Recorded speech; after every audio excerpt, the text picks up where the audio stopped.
Dinukot siya ng mga di kilalang lalaki. Taon ang lumipas, pero hindi na siya nahanap pa. Hindi ka na naman daw kumain. Lumalala na ng sakit mo.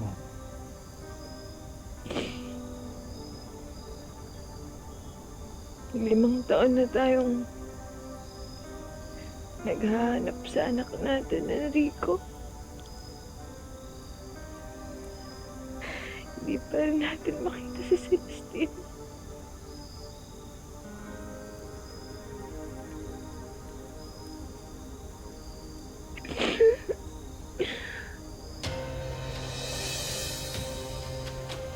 Isabel?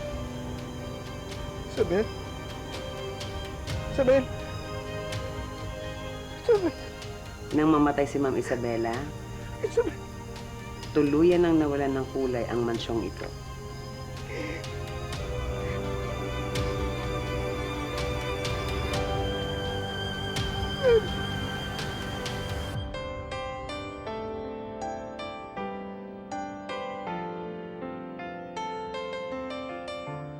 Pero tinutugtog pa rin ni Sir Enrico ang kantang sinulat niya para kay Celestine.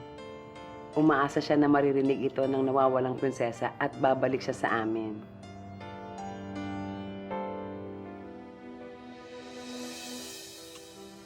Ma? Are you okay? Yeah.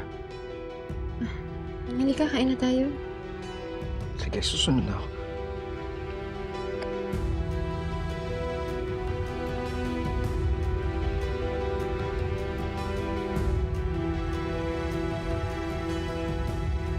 Pero marami nang nagbago. 4 years ago, dumating sa mansyong ito si Miss Serena. Minahal siya at pinakasalan ni Sir Enrico. Pero alam mo, ngayong kasal na sila, lumabas na yung sobrang samang ugali niya.